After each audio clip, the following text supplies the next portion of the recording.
Late us start. नमस्कार। आज हम बात करेंगे कि किस तरह से हम कुछ एक इश्यूज को लाइफ के रिजोल्व करें। आज मैं जिस चीज़ के बारे में बात करूंगा वो बहुत इंपॉर्टेंट है हमारे पॉइंट ऑफ व्यू से, अगर हम हेल्थ की बात करते हैं। When we are talking about our health, it is a big domain of our life that defines our complete quality of life, the health. उसमें भी हम आज बात करेंगे एक इशू जो हमारे सामने आ रहा है, जिसका नाम है auto immune disease. Auto immune disease एक बहुत बड़ा थ्रेट बनता जा रहा है हम लोगों के लिए। तो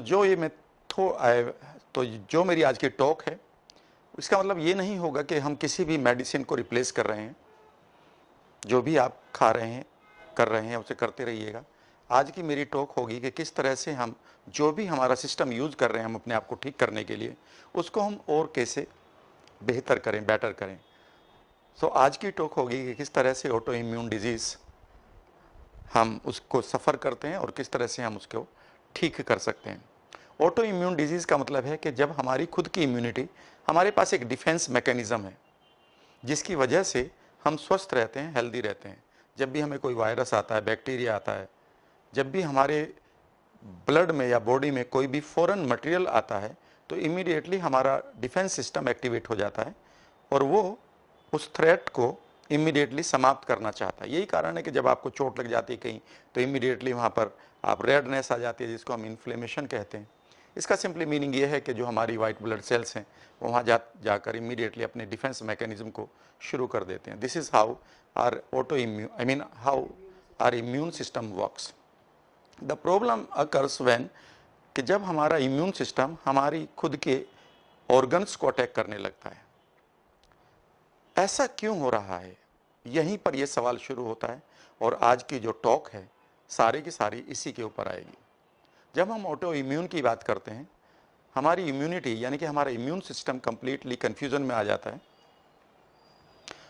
और उस कन्फ्यूजन की वजह से वो अपनी ही होस्ट सेल को, जहाँ पर वो खुद रिजाइड करता है या जिसको बचाने के लिए वो सारे दिन काम कर रहा है, पूरी लाइफ काम कर रहा है, उसी को अटैक करना शुरू कर देता है। और इसमें हमें बहुत सारी ऐसी डिजीज़ मिलती हैं जो आज की लाइफ में हमें हमारे सामने एक थ्रेट की तरह आ चुकी हैं। उसमें एक एलर्जी है, उसी में है डायबिटीज़ 1। जब हमारे इम्यून सिस्टम हमारे ही पैनक्रिया की बीटा सेल्स को किल करना शुरू कर देता है और डॉक्टर या मेडिकल साइंस ये समझने में अभी भी नहीं कामयाब हो रहे हैं कि ऐसा वो क्यों कर रहा है। लेकिन अब चूँकि कुछ एक रिसर्च आई है मेडिकल साइंस की, तो आज की जो टॉक है वो मैं 3 तरह से डिवाइड करूंगा। एक, मेडिकल साइंस क्या कह रही है। नंबर 2, उसी के साथ सबकॉन्शियस री इम्प्रिंटिंग किस तरह से अपना काम कर रही है और इसका सॉल्यूशन क्या हो सकता है। सिंपल। तो यहाँ तक हम लेकर चलेंगे। जैसे हम डायबिटीज़ 1 की बात कर रहे थे, जिसमें हमारे पैनक्रियाज की बीटा सेल्स को हमारा इम्यून सिस्टम मार देता है और बिल्कुल लड़ाई ऐसे होती है जो डॉक्टर्स बताते हैं कि दे आर फाइटिंग लाइक, कि जैसे 2 रेसलर्स लड़ते हैं। दूसरा हमारी बहुत बड़ी प्रॉब्लम है जिसको हम कहते हैं कि अर्थराइटिस है, जिसमें हमारे कार्टिलेजेस को हमारी ही इम्यून सिस्टम अटैक करती है और रेडनेस आ जाती है और लोग अपनी लाइफ को पूरी तरह से डिसेबिलिटी के साथ जीना शुरू कर देते हैं। इसके अलावा सोराइसिस एक बहुत ख़राब बीमारी है। यंग एज में बालों का इमीडिएटली झड़ जाना, जिसको हम एलोपीसिया कहते हैं, ऑटो इम्यून डिजीज़ है। लूपस एक बहुत बड़ी बीमारी है, SLE बहुत खतरनाक बीमारी है। और यहाँ पर सभी डॉक्टर्स यहाँ पर जितने भी डॉक्टर्स हैं वो यहाँ पर ये कन्फ्यूज़न में जीते हैं कि अब इस क्या करें। तो वो क्या करते हैं कि वो इम्यून सिस्टम को ही सप्रेस करना शुरू कर देते हैं, जिसका नाम है स्टेरॉइड्स देना।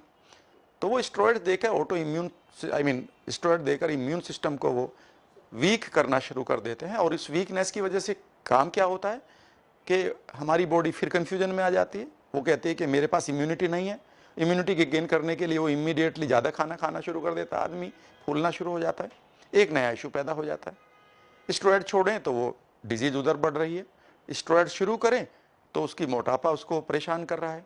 इतना ही नहीं, उसके साथ दूसरी और बीमारी है कि अगर हम इम्यून सिस्टम को रेगुलरली सप्रेस करते हैं तो हमें और सारी बाकी डिजीज़ आने लगती हैं, जिसमें कैंसर एक बहुत इंपॉर्टेंट फैक्टर है। तो अब हम क्या करें, कैसे करें। यहाँ पर मैं शुरू करता हूँ आपके कुछ एक एक्सपेरिमेंट जो मेडिकल साइंस ने किए हैं वो मेरे नहीं है, और उन्होंने पता किया है पिछले 50 सालों में, 50 साल से पहले ये माना जाता था कि जो हमारा माइंड है और जो हमारा इम्यून सिस्टम है, इनके बीच में कोई बात नहीं होती, इनके बीच में कोई कम्युनिकेशन नहीं है, और ये प्रॉब्लम इम्यून सिस्टम की है, इसमें माइंड का कोई रोल नहीं है। असलियत में माना जाए तो 7वीं शताब्दी से पहले सिर्फ ये माना जाता था कि माइंड की डिजीज़ है। 17वीं शताब्दी के बाद जब यूरोपियन स्टाइल आया है मेडिसिन का, तो उन्होंने माना कि जितनी भी बीमारी है उसके लिए जिम्मेदार हमारी बॉडी है, माइंड नहीं है, और हमने सिर्फ बॉडी को ही केमिकल्स देने शुरू कर दिए। लेकिन फिर एक तब बदलाव हुआ है कि अब पिछले 50-60 सालों से आप देखेंगे कि डॉक्टर्स भी आपसे कहते रहते हैं कि भाई तनाव मत लिया करो, नींद अच्छी लिया करो, थोड़ा खेला ज़्यादा करो, तनाव को अपने से दूर रहने दो। और इसी प्रक्रिया में उन्होंने हमें एंटी डिप्रेसेंट भी लिखने शुरू कर दिए और नींद की गोली भी लिखना शुरू कर दी। तो उन्होंने खुद मान लिया कि माइंड भी इन्वॉल्व है। लेकिन इसके बाद तो और भी ज़्यादा हुआ है। एक नई टेक्नोलॉजी आई है मेडिकल साइंस में और साइकोलॉजी दोनों एक साथ जुड़कर, जिससे मैं शुरुआत करूंगा। उसका नाम है साइको न्यूरो इम्यूनोलॉजी। साइको यानी कि हमारा माइंड, कैसे हम परसीव करते हैं चीज़ों को, मैं इसकी बात करूंगा। न्यूरो, कैसे हमारा नर्वस सिस्टम काम करता है, और इम्यूनोलॉजी, जो हमारा इम्यून सिस्टम है। और यहाँ पर एक चौंकाने वाली चीज़ पाई गई है, जो एक छोटे से टॉक से मैं शुरू करूंगा। ये 1971 की बात है। ये 1971 की बात है, और 1971 में डॉक्टर रॉबर्ट अडर, उनका नाम है रॉबर्ट अडर, वो साइकोलॉजिस्ट थे और वो वेलनेस के ऊपर काम किया करते थे। और ये वो रोचेस्टर स्कूल ऑफ मेडिसिन में एक प्रोफेसर थे। उन्होंने अपनी टीम के साथ एक एक्सपेरिमेंट किया। वो एक्सपेरिमेंट ये था कि उन्होंने कुछ एक चूहों को लिया और उन चूहों को शुगर वाटर पिलाया, सैक्रीन वाटर, स्वीटेंड वाटर। और जैसे ही वो चूहे पानी पी रहे थे, मीठा पानी उनके लिए बहुत ही टेस्टी था, उनको एक इंजेक्शन लगाया गया जिसका नाम था साइक्लोफोस्फामाइड। साइक्लोफोस्फामाइड की खास बात यह थी कि वो इमीडिएटली उनकी हाथों में ऐंठन पैदा करती थी और उनको वोमिट कराती थी। और इतनी सी एक्सपेरिमेंट के बाद क्या हुआ कि उन्होंने इस एक्सपेरिमेंट के बाद उन्हें कभी भी साइक्लोफोस्फामाइड का इंजेक्शन नहीं लगाया, सिर्फ एक बार लगाया पानी पिलाते हुए। लेकिन उनके माइंड ने परसीव कर लिया कि मीठे पानी में ही वो जादू है जिनकी वजह से उनको उल्टी लग रही है। इसे हम एनएलपी में एंकरिंग कहते हैं, जो मैं आपके साथ शेयर करूंगा। ट्रिगरिंग कहते हैं, एंकरिंग कहो, ट्रिगर कहो, निमित्त कहते हैं इसे हिंदी में। कई बार हम देखते हैं कि हम एक रेस्टोरेंट के आगे से निकल जाते हैं तो इमीडिएटली मुंह में पानी आ जाता है। किसी आदमी का चेहरा याद करते हैं तो गुस्सा आने लगता है। किसी घटना, कोई पुराना गाना सुन ले तो इमीडिएटली हमें पुरानी यादें आ जाती है। कोई डियो हमें खुशबू आ जाए तो इमीडिएटली हमारी पुरानी मेमोरी आ जाती है। सो उनके दिमाग ने ये सोचा कि इस पानी में कुछ ऐसा है कि जिसे पीते ही हमें उल्टी लगेगी। माइंड ने ये परसीव कर लिया। कैसे परसीव करते हैं मैं आपके साथ पूरी प्रक्रिया को बताऊंगा। अब जब भी उनको मीठा पानी पिलाया जाता वो इमीडिएटली उल्टी करना शुरू कर देते, वॉमिटिंग करना शुरू कर देते। यहां तक कोई खास बात नहीं थी, ये ऑलरेडी हम पेवलोव के एक्सपीरियंस से जानते हैं, डॉक्टर पेवलोव का जो कंडीशनिंग का एक्सपेरिमेंट था कुत्तों के साथ। लेकिन खास बात यह हुई कि कुछ दिनों के बाद उन चूहों की डेथ होना शुरू हो गई। डॉक्टर रॉबर्ट अडर की टीम के लिए चौंकाने वाली बात थी। उन्होंने पाया कि आखिर इनकी मौत क्यों हो रही है, ये बाकी चूहों के साथ रहते हैं और इनको मीठा पानी पिलाते हैं कभी कभी सिर्फ एक्सपेरिमेंट को देखने के लिए। उन्होंने ये पाया कि उन चूहों को इन्फेक्शन बहुत जल्दी लग रहा था।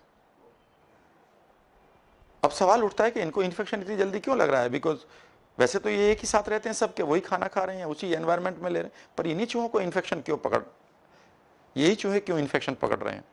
तो यहाँ उन्होंने जब उनका पोस्टमार्टम वगैरह किया तो एक चीज पाई कि जो साइक्लोफोस्फामाइड का इंजेक्शन उनको लगा था वो बेसिकली इम्यून सप्रेसर भी था। वो इम्यूनिटी को सप्रेस करने वाला था, जैसे स्टेरॉइड्स करते हैं।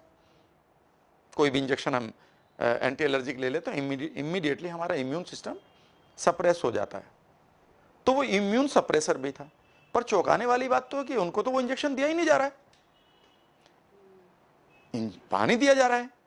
तो हुआ ये था कि जिस दिन उनको पानी के साथ वो इंजेक्शन दिया गया था, उनके माइंड ने उल्टी का ही कारण ट्रिगर पानी नहीं बनाया था, बल्कि जो इम्यून सिस्टम उस दिन सप्रेस हुआ था अब वो हर बार जब भी पानी पीते हैं उनका इम्यून सिस्टम उसी तरह से सप्रेस होने लगता है, और माइंड की वजह से, और माइंड ने ये मान लिया कि इसमें इम्यून सप्रेसर भी है, और इम्यूनिटी चूंकि वीक हो जाती थी उस वक्त, तो वो they were susceptible, they were prone to the infection. और यहां इस एक्सपेरिमेंट के बाद एक टर्मिनोलॉजी आई जिसका नाम था साइको न्यूरो इम्यूनोलॉजी।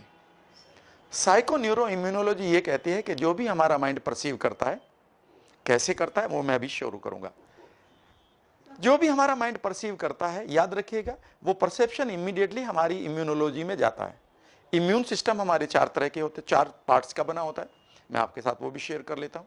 एक है हमारा बोन मैरो, जहां से टी सेल्स आती हैं, डिफरेंट सेल्स आती हैं इम्यून सिस्टम को बनाने के लिए। बोन मैरो हमारे बोन के अंदर जो पार्ट होता है। दूसरा स्प्लीन है, तीसरा लिम्फ नोड है, और चौथा है व्हाइट ब्लड सेल्स। ये सब मिलकर एक डिफेंस सिस्टम क्रिएट करते हैं ताकि हम हमेशा लंबी उम्र के लिए तैयार रहें और कोई भी इंफेक्शन हमें ना आए। ये हमारा एक तरह से एक आर्मी हमारे साथ है। और इस आर्मी की खास बात यह है कि इसमें कुछ एक अटैकर्स भी हैं। जैसे एक आर्मी में कुछ ट्रक ड्राइवर होते हैं, तो कुछ कुक होते हैं, कुछ सफाई करने वाले और कुछ इन्फेंट्री वाले होते हैं। बिल्कुल यहाँ भी ऐसा ही है, कुछ इन्फेंट्री वाले हैं, कुछ सफाई करने वाले हैं, पीछे जो डेड सेल्स हैं उनको कैरी कर लेते हैं वापसी में। तो इस तरह से ये काम करता है। डॉक्टर्स ने 50 साल पहले ये पाया कि जो थॉट आपके माइंड में आता है, इमीडिएटली वो थॉट आपके माइंड में ही नहीं आता, वो इमीडिएटली ट्रांसफर होता है आपके इम्यून सिस्टम को। क्यों होता है, कैसे होता है, यहां पर भी मैं आपके साथ एक सेंटेंस शेयर करता हूं। उन्होंने पाया, अब से 50 साल पहले इसी प्रक्रिया जब ये चल रही थी, तो डॉक्टर पर्ट है वहां दूसरे, उन्होंने पाया कि जो बेसिकली हमारे न्यूरोट्रांसमीटर्स हैं, यानी कि जो चीजों को ट्रांसमिट करते हैं, उनमें एक मेन है न्यूरोपेप्टाइड। और उनकी खास बात यह थी कि जो न्यूरोपेप्टाइड, न्यूरो का मतलब है हमारा माइंड, पेप्टाइड का मतलब है प्रोटीन, एक ऐसी प्रोटीन जिसमें हमारे माइंड का सारी मेमोरी कोड हो जाती है। अगर इस वक्त मुझे डर लग रहा है तो वो न्यूरोपेप्टाइड उस डर को कोड कर लेगा, उसको एक पैकेज बनाएगा, और इमीडिएटली ये पैकेज जाएगा आपके इम्यूनोलॉजी को। और इम्यूनोलॉजी के पास भी बिल्कुल इसी न्यूरोपेप्टाइड का जो कहती हूं रिसेप्टर पड़ा हुआ है। Immediately it receives it and immediately acts it. Exactly जैसे ही यहां से पोस्टमैन गया, वो उसे लिफाफे को खोलेगा और वो इमीडिएटली एक्शन शुरू करेगा, ये मानते हुए कि ये फाइनल है। एक बार फिर सुनेंगे कि यहां से जो भी हमारा थॉट है, वो थॉट इमीडिएटली परसीव हो रहा है, जो कहती हूं किसको, हमारे इम्यून सिस्टम को। ये 50 साल पहले हमारी मेडिकल साइंस जान चुकी है, ये मैंने यहां तक पढ़ा है। अब सवाल उठता है कि अब मैं जो काम कर रहा हूं, लोगों के साथ हेल्प कर रहा हूं, मेडिकल साइंस की मुझे ये इंफॉर्मेशन जब मुझे मिली, और उसके बाद जब मैं अपने सब्जेक्ट को लोगों को दे रहा हूं पिछले 20 सालों से, जिसका नाम है न्यूरो लिंग्विस्टिक प्रोग्रामिंग सबकॉन्शियस री इम्प्रिंटिंग, यानी कि अब हमारे जब सबकॉन्शियस में अगर कोई पैटर्न आ रहा है तो इमीडिएटली वो पैटर्न किस तरह से हमारी बॉडी में जा रहा है। Let me tell you a small model also. तो पहली चीज है कि जो भी हमारा थॉट यहां पर आता है, इमीडिएटली वो हमारी इम्यूनोलॉजी में जा रहा है, हमारा इम्यून सिस्टम उसको पकड़ रहा है, और वो पकड़कर शांत नहीं बैठ रहा है, इमीडिएटली एक्शन ले रहा है, because it is big brother of the family, जो इमीडिएटली पूरी फैमिली को बचाना चाहता है। पर गड़बड़ ये हो जाती है कि जो यहां से थॉट हमारे इम्यून सिस्टम को जा रहा है, वो 3 तरह से इम्यून सिस्टम को प्रभावित या इंपैक्ट डाल रहा है। नंबर 1, या तो वो इम्यून सिस्टम को सप्रेस कर रहा है। जब वो सप्रेस कर रहा है उस टाइम आपको बहुत सारे इन्फेक्शन होंगे। इसीलिए आपने कई बार देखा होगा, जब आप बहुत सारी स्ट्रेस लेते हैं तो बॉडी आपको इन्फेक्शन वगैरह करके, कॉमन कोल्ड करके आपको 4-5 दिन हेल्प करती है कि अब आराम कर लो, बिकॉज उस टाइम आप you are susceptible, you are prone to catching the infection. दूसरा, या फिर ये इम्यून सिस्टम को एक्टिवेट कर देता है। अगर जब ये एक्टिवेट करता है तो ब्रोंकियल अस्थमा और एलर्जी से जो हमारी आती है, इमीडिएटली रैशेस, जिसमें इमीडिएटली आपको कई बार इंजेक्शन से लगवाने पड़ते हैं, क्योंकि आप उस एलर्जिक रिएक्शंस के लिए बने ही नहीं थे। ये हमारे एक्टिवेटेड इम्यून सिस्टम का नतीजा है। और तीसरा ये है, इसे ध्यान से सुनिएगा, कि तीसरा कि उस मैसेज को लेकर हमारा इम्यून सिस्टम कंफ्यूज भी हो सकता है कि मुझे अब करना क्या है, और इस कंफ्यूजन में वो बेसिकली अपने ही अंगों को अटैक करने लगता है। मान लेते हैं मैं एक फादर हूं और मेरे 2 बेटे हैं, मेरी फैमिली में अभी मेहमान आए हुए हैं और आज शादी है, और शादी में बहुत सारा गहना वहना घर में रखा हुआ है, मान लेते हैं। अब हुआ क्या कि अंधेरा हो गया, घर लाइट अचानक चली गई, चारों तरफ अंधेरा था, और अचानक किसी अंधेरे में डर कर किसी घर के सदस्य ने ही अपनी पर्सनालिटी को शिफ्ट करते हुए घर उस अंधेरे की वजह से वो डर गया और चिल्लाना शुरू कर दिया, चोर डाकू चोर डाकू। अब जो सबसे बड़ा बेटा है, जिसके ऊपर पूरा जिम्मेदारी थी डिफेंस मैकेनिज्म, वो क्या करेगा, वो गोली चला दी उसने, या उसने पनिश करना शुरू कर दिया। अंधेरे में किसको पनिश कर रहा, जो लोग अपने थे। तो बिल्कुल एग्जैक्टली इस तरह से हमारा इम्यून सिस्टम जब कंफ्यूज हो जाता है तो वो कोई भी अंग को जाकर मारना शुरू कर देता है। थायराइड उसी का नतीजा है। अब जब हम बात करते हैं ऑटो इम्यून डिजीज की, तो 80 ऑटो इम्यून डिजीज के लक्षण पाए गए हैं अभी तक पूरे वर्ल्ड में। लेकिन अगर मैं मानूं तो एक ही तरह का है। डॉक्टर सिर्फ ये ढूंढ रहे हैं कि यार ये इम्यून सिस्टम ये आपके घुटनों में गया है तो अर्थराइटिस हो गई, बालों पर चला गया तो आपको एलोपेसिया हो गया, यहाँ चला गया तो थायराइड हो गया, पैनक्रिया पर चला गया तो आपको डायबिटीज हो गई। है तो एक ही, कि confusion of your immune system. अब सवाल उठता है कि किस तरह से ये सब चीजें होती हैं। एक छोटा सा मॉडल मैं आपके साथ शेयर करूंगा, ये मेडिकल साइंस का है, और उसके बाद मैं अपना मॉडल शुरू करूंगा कि इन दोनों को अगर मिलाया जाए और वो थॉट जो आपके माइंड के अंदर पड़ा है उसे मैं रिजोल्व करना सिखा दूं तो कितना अच्छा हो। यानी कि जो आपका इम्यून सिस्टम कंफ्यूज है, जो आपका इम्यून सिस्टम कंफ्यूज्ड है, वो कंफ्यूजन वहां से हट जाए।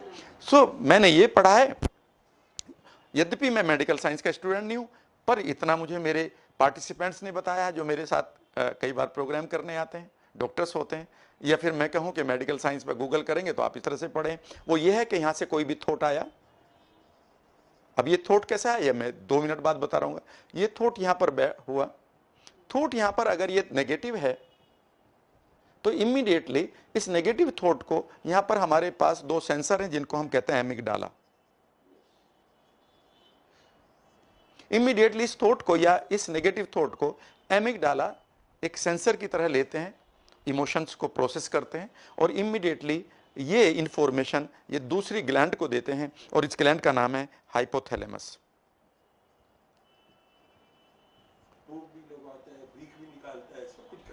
हाइपोथैलेमस बेसिकली एक सिक्योरिटी ऑफिसर है हमारी पूरी बॉडी का। जैसे आपके गेट पर एक सिक्योरिटी ऑफिसर है, अगर उसे कुछ भी लगेगा कि गड़बड़ होगी तो इमीडिएटली वो एकदम से थ्रेट बेल को रिंग करेगा। तो इमीडिएटली था हाइपोथैलेमस क्या करता है कि आपकी बॉडी को चेतावनी देता है या अलर्ट करता है। अब इसमें बहुत सारी प्रक्रियाएं, मैं छोटा करता हूं प्रक्रियाओं को, कि यहां से इमीडिएटली वो 2 तत्वों को निकालता है जो हमारी ग्लैंड्स में होती हैं। एक का नाम है एड्रेनलिन और एक का नाम है कोर्टिसोल, और ये दोनों मिलकर एक काम करते हैं जो मैं आपके साथ शेयर कर रहा हूं। सबसे पहले इमीडिएटली ये दोनों तत्व आपके जहां जहां भी आपकी शुगर स्टोर्ड है, स्पेशली लीवर में, वो इमीडिएटली वहां से रिलीज कर देते हैं ताकि ये शुगर अवेलेबल हो जाए ब्लड को। क्यों? बिकॉज यहां से इसको, इस नेगेटिव थॉट को इसने थ्रेट की तरह लिया है, एक टाइगर की तरह ले लिया है, और ये मान रहा है कि ये नेगेटिव थॉट आ गया है, मुझे इस आदमी के शरीर को बचाना है, पूरे सिस्टम को बचाना है, तो इसे बचाने के लिए या तो मुझे फाइट करना होगा या मुझे फ्लाइट करना होगा, या तो मैं लड़ूंगा इस शेर के साथ या मुझे भागना होगा। और दोनों के लिए मुझे क्या चाहिए? एक्स्ट्रा एनर्जी चाहिए। और एक्स्ट्रा एनर्जी कहां से आएगी? ग्लूकोज से आएगी, और हमारी बॉडी में एक्स्ट्रा एनर्जी पड़ी हुई है ऑलरेडी। तो इमीडिएटली वो लीवर से जितनी भी शुगर है हमारे ब्लड में भेजता है। और दूसरा वो क्या काम करते हैं दोनों मिलकर कि हमारी जो इंसुलिन की प्रोडक्शन है इमीडिएटली वहां पर उसको प्रोडक्शन को स्टॉप कर देते हैं, ये मानते हुए कि ये शुगर यूटिलाइज ना हो जाए, ये सिर्फ यूटिलाइज होनी चाहिए फाइट और फ्लाइट एक्शन के लिए।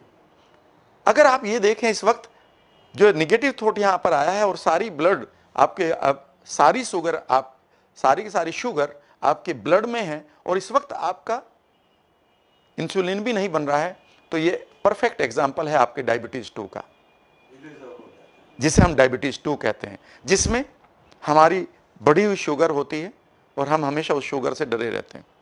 दूसरा, ये क्या काम करता है, इमीडिएटली ये हमारी जितनी भी ब्लड वेसल्स हैं उनको श्रिंक कर देता है और पीछे से हार्ट की पंपिंग को बढ़ा देता है। A perfect example of high blood pressure. तीसरा, ये क्या काम करता है कि जितना भी हमारा ब्लड हमारे डाइजेस्टिव सिस्टम को चाहिए, विजरा को चाहिए, वहां से उसको हटाकर इमीडिएटली मस्कुलर सिस्टम को भेज देता है, ये मानते हुए कि टाइगर है।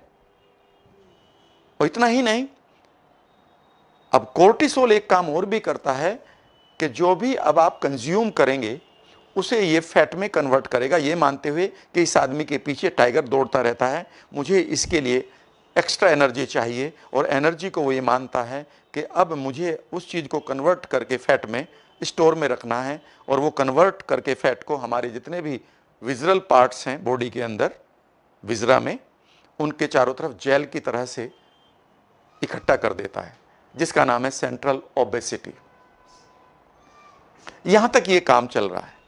गड़बड़ ये हो गई कि ये टाइगर्स जो हमने यहां पर बैठा रखा है, इस टाइगर का कई बार हम कंट्रोल नहीं लेते हैं, और हम क्या कर रहे हैं कि सारा का सारा हम अपना मेडिसिन और अप्रोच यहां पर लगा रहे हैं।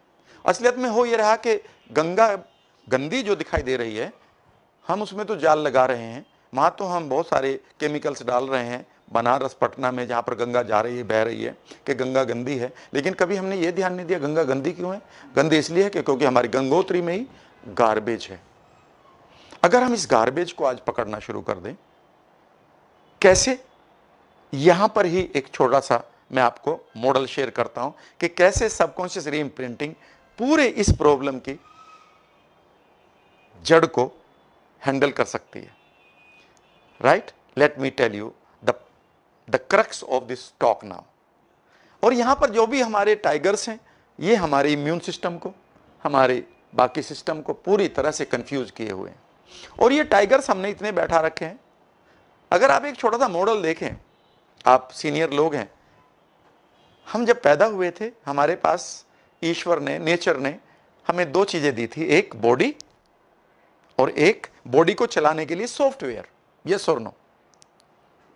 हमारी बॉडी को जो सॉफ्टवेयर चाहिए था वो यहां पर था।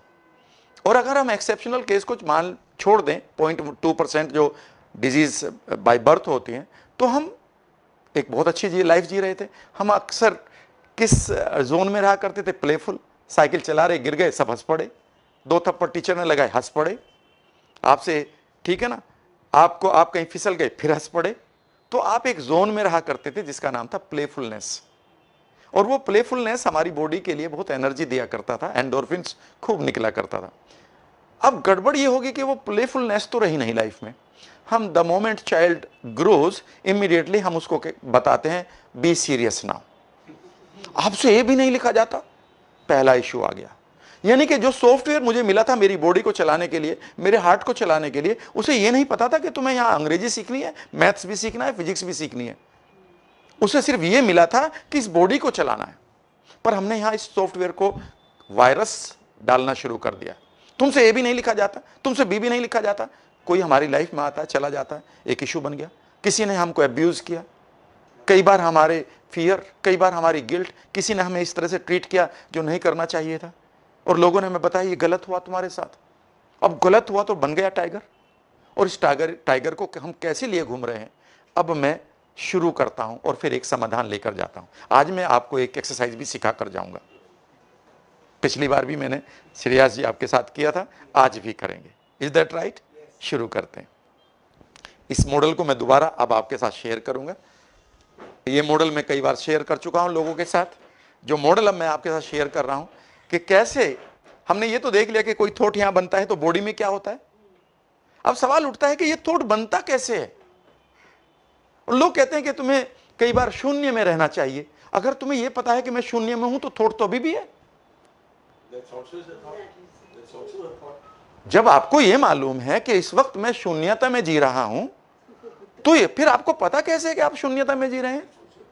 और हम एक तरफ कहते हैं कि minds and oceans are restless, समुद्र और दिमाग तो रेस्टलेस हैं, ये तो कभी बैठते ही नहीं आराम से। और अब देखते हैं कि एक मॉडल मैं आपके साथ शेयर करूंगा और किस तरह से ये थॉट हमारी लाइफ को प्रोग्राम किए हुए हैं. This is what I want to convey to the people and how easy it is, how easy it is to get the charge of your life once again. और जीवन में control word बहुत ही emotional है. कई बार अगर हमारी life में हमारा कंट्रोल नहीं होता तो लोगों का होता है, इवेंट्स का होता है. मैंने ये देखा है कि कई बार लोगों की लाइफ में उनका कंट्रोल नहीं है. सिगरेट बनाने वाली कंपनी का कंट्रोल उसके माइंड के ऊपर आ गया, छोटी छोटी बातें उसको कंट्रोल कर रही हैं. एक ब्रेकअप उसकी लाइफ में होता नहीं कि सारी लाइफ वो अब डिप्रेशन में जिएगा. एक नुकसान होता नहीं कि पूरी लाइफ वो अपने एंग्जाइटी में जिएगा. तो you are not in control. कौन कहता है? मुझे तो कई बार लोग कहते हैं कि मेरा जीवन में मेरा कंट्रोल है. मुझे मैंने कहा ये बहुत बड़ी मिथ है. रियल में कंट्रोल किसी और का है. वो कंट्रोल कैसे बनता है? Let us start. Right? Hope you are enjoying. या हाँ, अब ये मॉडल अगर हम सब समझ लेंगे तो इसके बाद आपको अपने माइंड को थोड़ा सा कंट्रोल करने का एक तरीका मिलेगा. और मैं ये भी कह रहा हूं कि मैं एक सीरीज देना चाहता हूं हेल्प टॉक को, और मैं जितनी भी टेक्निक हैं 12-15 है उनको मैं आपके साथ शेयर करना चाहता हूं आने वाले टाइम में. राइट? क्योंकि जब मेरे पास इतना है तो हम ये मानेंगे कि बेसिक आज हो गया और मैं 20 मिनट के पास के लिए आया. आपकी जितनी भी टीम है, और अगर मैंने आपको 20 टेक्निक बता दी और 20 में से 2 टेक्निक भी आपने लोगों के साथ लगा दिया, ये sure you people are enjoying. Right? आज भी मैं सिखा कर जाऊंगा. तो ये हम हैं, और हमारे जीवन में एक चीज चल रही है, वो है इवेंट्स. बचपन से चल रही है. जब हम पैदा हुए थे तब से ही शुरू हो गई थी. नर्स ने उल्टे लटकाकर 2 थप्पड़ लगाए थे कि रोना शुरू करो. Every time one thing is going on, that is called events. Yes और नो. और इन इवेंट्स को हम देखते हैं, कैसे लेते हैं? कुछ चीजों को हम देखते हैं. For example, you are looking at me, you are using your visual sense. Yes और नो. कुछ चीजों को हम सुनते हैं, you are listening to my words. कुछ चीजों को हम फील करते हैं, I am touching it, I am feeling whether it is hot or cold, so मैं इसको टच कहूंगा. इसी को since we are using our muscles को हम डिफरेंट लैंग्वेज में काइनेस्थीसिया कहते हैं, तो हम इसको कहेंगे ये काइनेस्थेटिक सेंस है. कुछ चीजों को हम स्मेल करते हैं, टेस्ट करते हैं, लेकिन ये 3 ही मेन है. अब देखिएगा ध्यान से क्या होता है कि ये इवेंट हमारी लाइफ में चल रही है, और इस इवेंट को हमने परसीव किया है तो देखकर या सुनकर या महसूस करके, टच करके, और इमीडिएटली हमारे माइंड के अंदर जाती है. लेकिन ऐसा होता नहीं. ये माइंड के अंदर जाने से पहले यहाँ पर एक काम होता है कि कुछ चीज़ों को हम डिलीट कर देते हैं. जब आप घर से यहाँ तक आए, बहुत सारी कारें आपके बगल से गुजरी, आप उनको भूल चुके हैं. याद रखिएगा, हमारा माइंड कितना भूलता है. अगर आप कॉन्शियसली खुली खिड़की में बाहर देखें तो you can see at least 2.5 million informations. एक पेड़, उसके पत्ते भी आपको दिखाई दे रहे हैं. 25 लाख, लेकिन 25 लाख इंफॉर्मेशंस को आप गैदर कर रहे हैं, लेकिन याद कितनी आती है? 5 to 7. यहां पर कुछ चीजों को हम डिस्टोर्ट करते हैं. डिस्टोर्ट का मतलब है कि जैसी है वैसी नहीं छोड़ते, आप अपना मीनिंग देते हो. हमेशा आप अपना मीनिंग देते हो उसको. Yes, it is good for me, it is bad. ये खराब हुआ, ये अच्छा हुआ. हम डिस्टोर्ट करते हैं, हमेशा डिस्टोर्ट करके चीजों को रखते हैं, और कुछ चीजों को जनरलाइज करते हैं. हमेशा गुड को भी आपने गुड बनाया तो ये आप ही का तो है. अगर जेब कतरे ने जेब काटी तो जिसकी कटी उसके लिए खराब है, और जिसको पैसे मिले उसको अच्छा है. फॉर एग्जाम्पल, अगर सड़क पर एक्सीडेंट हो जाए, हम कहेंगे एक्सीडेंट हुआ है. हमारे लिए परसेप्शन अलग है, डिस्टोर्शन अलग है. जिसके साथ हुआ उसका पेन अलग है. और मान लेते हैं एक मेडिकल स्टोर सामने ही है, उसके लिए तो ये इवेंट खराब नहीं है. तो हर आदमी के साथ डिस्टोर्शन अलग है. वो अच्छा खराब तो उसका अपना मीनिंग है. जो जितनी भी चीजें हम मीनिंग दे रहे हैं इवेंट को, वो तो हमारा अपना मीनिंग है. सो याद रखिएगा, इसके बाद ये इवेंट नंबर 2 यहां बनती है. अब आप खुद देखेंगे, अगर ये इवेंट नंबर 1 है और ये इवेंट नंबर 2 है, इन दोनों में तो कोई समानता नहीं है. This event is either deleted और डिस्टोर्टेड और जनरलाइज्ड और 3. और याद रखिएगा, इसी को हम कहते हैं सबकॉन्शियस इंप्रिंट्स. इसी को हम कहते हैं मेमोरी. इसी को हम कहते हैं पर्सनल एक्सपीरियंस. और इसी को हम कहते हैं सब्जेक्टिव एक्सपीरियंस. याद रखिएगा, it is objective experience. It is same for everyone, but it is different for everyone. This one, एक एक्सीडेंट है, बट डॉक्टर के लिए वो अलग है, पेशेंट के लिए अलग है. जेब कटी है ये एक इवेंट है, लेकिन जिसकी कटी है उसके लिए अलग है, और जिसने काटी है उसकी अलग है, और जिसकी जो विटनेस था उसकी अलग है। अभी मैं बताता हूं कि ये परमानेंट कब होंगी, परमानेंट कब नहीं होंगी। अब ध्यान से सुनिएगा, ये सवाल अब शुरू हो जाता है। और ये जो इवेंट 2 है, ध्यान से सुनिएगा, ये इवेंट 2 आपको एक चीज पैदा करेगी, and that is called your emotional state. इसे इमोशनल स्टेट हिंदी में इसे मनोदशा कहते हैं, हिंदी में इसको मनोदशा कहते हैं, इंग्लिश में इसको इमोशनल स्टेट कहते हैं, जोन ऑफ माइंड कहते हैं। और ये 2 तरह की हो सकती है। नंबर 1, या तो ये पॉजिटिव हो सकती है या नेगेटिव हो सकती है। Positive like happiness, Joy, for example wellness, for example concentration, togetherness, ये पॉजिटिव स्टेट है। क्रिएटिविटी। और ये नेगेटिव भी हो सकती है, for example sadness, for example confusion, frustration, feeling victim, guilt, revenge, fear, phobia. अब ध्यान से सुनिएगा, यहां से एक सवाल का जवाब आएगा। यहीं पर है पूरा का पूरा हमारा टॉक का क्रक्स। याद रखिएगा, इन पॉजिटिव स्टेट में खास बात यह होती है, ये आती हैं, आप इन्हें एक्सपीरियंस करते हैं और ये चली जाती हैं, यानी कि आपका ट्रांजिशन कंप्लीट हो गया है। इसीलिए इनको हम कहते हैं रिजोल्व्ड issue. रिजोल्व्ड issue, the issues which have already been resolved in your mind, you are not carrying them as a burden. But when these things happen, they are lying as unresolved issues. इसी word को क्या बोला है, पहला word बोला गया है इसी को, unresolved issues. फॉर एग्जाम्पल, एक आदमी है, उसको 10 साल पहले कहीं इंसल्ट हुई थी, थप्पड़ लगा था, ह्यूमिलिएशन हुई थी, 10 कैलेंडर तो बदल गए, लेकिन अभी भी वो आदमी कहां खड़ा है, वहीं का वहीं। इसीलिए क्योंकि क्योंकि वो वहीं का वहीं खड़ा है, तो उसकी अंग्रेजी होती है स्टक स्टेट। ये डायनामिक स्टेट है, ये स्टक है। इन्हीं स्टक स्टेट को दीपक चोपड़ा ने बोला है अनफिनिश्ड एजेंडा। एक एजेंडा जो अभी भी आपके दिमाग में चल रहा है, अनरिजोल्व्ड। अगर मैं कहूं कि I lost my father 40 years back and I still carrying the burden, तो अभी वो इश्यू 40 साल पुराना नहीं, अभी भी है, अभी भी टाइगर यहीं बैठा हुआ है, यानी कि अभी भी आपके जूते में कंकड़ उतना ही स्ट्रांगली पड़ा हुआ है। आगे सुनिएगा, ये जितना भी गहराई के साथ पड़े होंगे, जैसे जितना आपका डिस्टोर्शन, डिलीशन और जनरलाइजेशन जितना गहरा होगा, ये इश्यू वहीं का वहीं पड़ा होगा। आगे सुनिएगा, इन्हें हम कहते हैं resourceful state.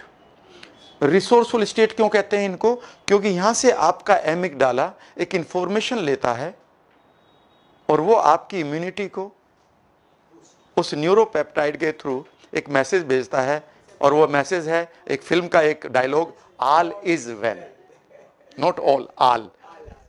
So all is well.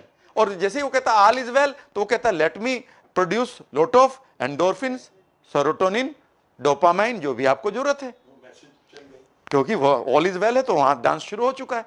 Means you are in flow, means you are dynamic now, your body is healing. लेकिन वो कहता है नहीं, उसने अगर ये मैसेज ले लिया और ये अंडरलाइंग है डीप डाउन, 10 साल पहले से आपका चल रहा है इशू, हर टाइम कोई ना कोई इशू चल रहा है, तो यहां पर आप अनरिजोल्व्ड इशू के साथ जी रहे हैं।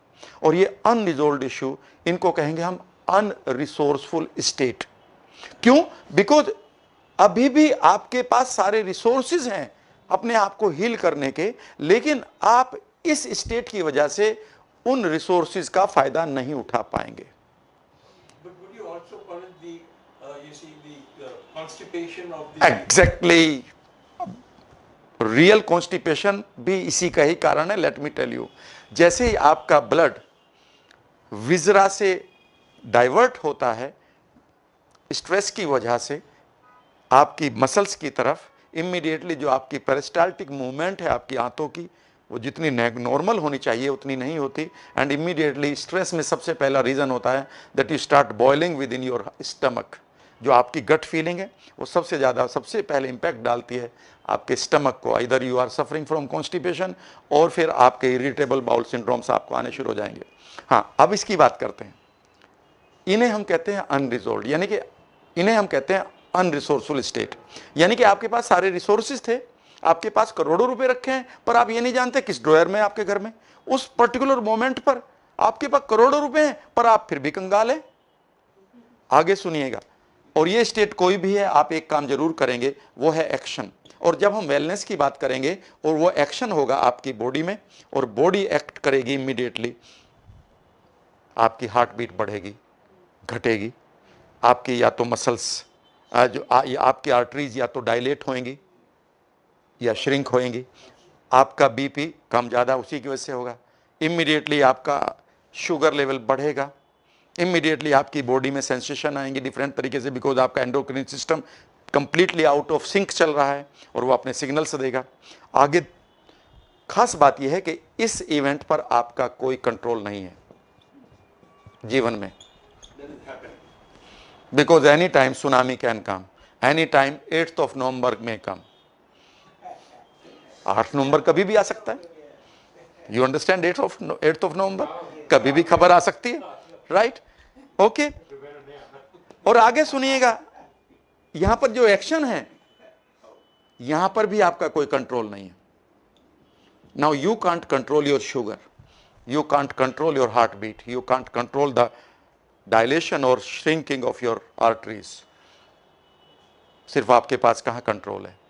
आपके पास कंट्रोल है इस इवेंट 2 पर। और इस इवेंट 2 पर जब भी मैं बात करूंगा, और जो इवेंट 2 है वही है आपकी यहाँ डिजीज बॉडी में। अगर बॉडी का जो एक्शन है उसी को हम डिजीज कहते हैं। और इसकी फुल फॉर्म अगर इस डिजीज वर्ड को अगर मैं आप करूं तो ये बेसिकली डिसीज है। यहाँ पर जो डिसीज हुई है उसकी वजह से ये यहाँ पर स्टेट आपकी खराब हुई है। इस खराब स्टेट की वजह से आपको यहाँ पर क्या दिखाई दे रही है? डिजीज। और इस डिजीज की दवाई यहाँ पर खाई जा रही है, लेकिन इसे कभी भी कंसीडर नहीं किया गया। लेकिन पिछले 50 सालों से मेडिकल साइंस ने इसको भी कंसीडर करना शुरू कर दिया। 16वीं शताब्दी से पहले भी किया जाता था ये।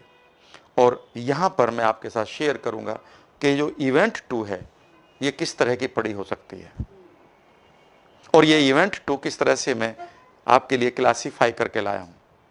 शुरू करें? राइट।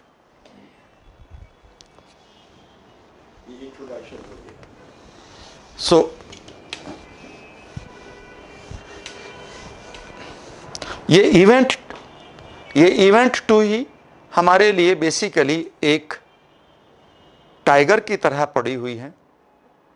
टाइगर, अगर मैं छोटा सा दिखाऊं कि ये टाइगर अगर आ जाए, यहाँ पर एक टाइगर है, टाइगर को आप या तो देखेंगे या कोई चिल्लाएगा अरे भाई वर्मा जी टाइगर है आपके पीछे, या मैं महसूस कर लूँ कि टाइगर मुझे टच करके जा रहा है, इमीडिएटली मैं एकदम से डिलीट, डिस्टोर्ट एंड जनरलाइज करूँगा चीज़ों को।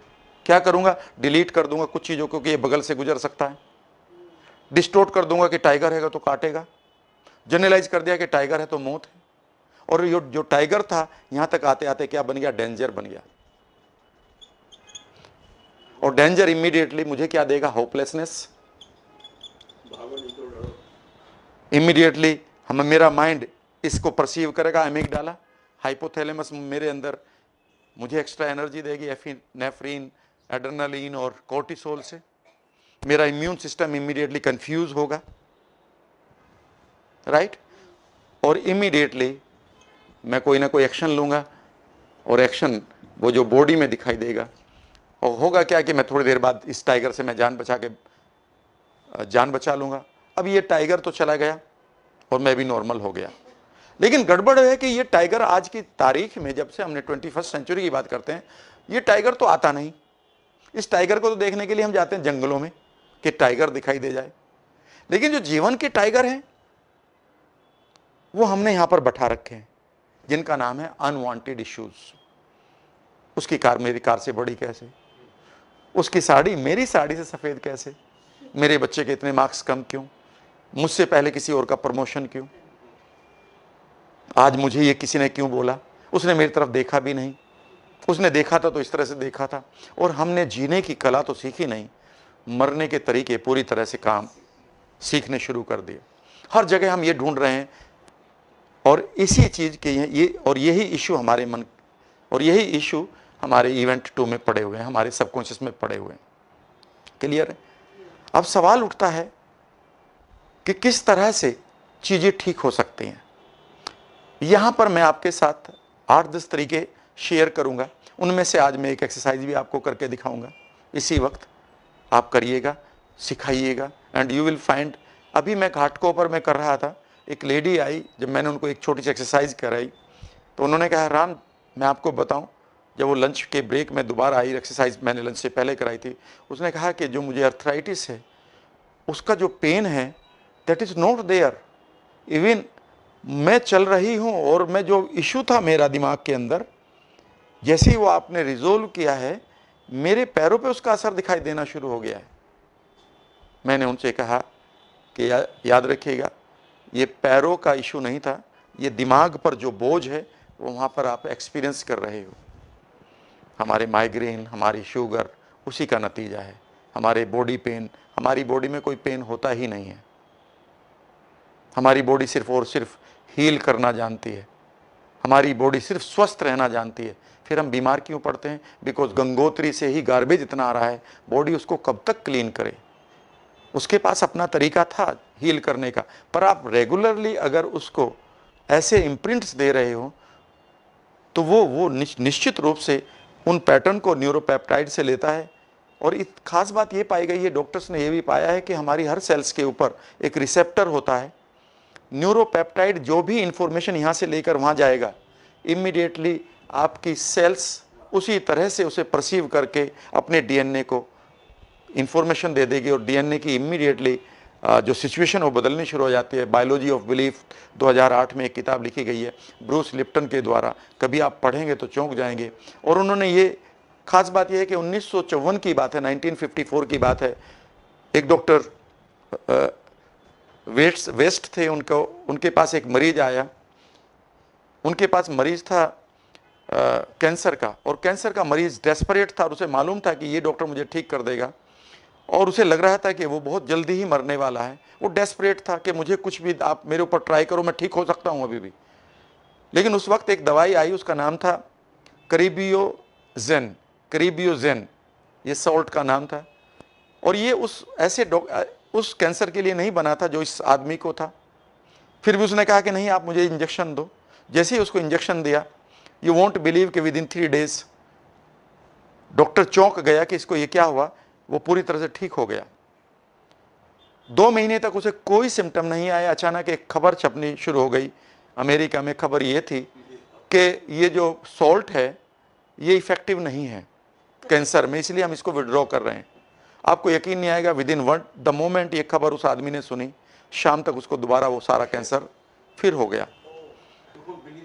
वो बिलीफ सिस्टम, आगे सुनेगा, वो आदमी फिर उस डॉक्टर के पास गया, डॉक्टर को पता चल गया कि ये तो सारा बिलीफ सिस्टम है। तब तक प्लेजिबो इफेक्ट को वो डॉक्टर मानते थे कि ये तो प्लेजिबो का कमाल है, इसमें दवाई का कोई रोल नहीं था। डॉक्टर और पेशेंट के बीच का एक रिश्ता था, और पेशेंट भी ठीक होना चाहता था।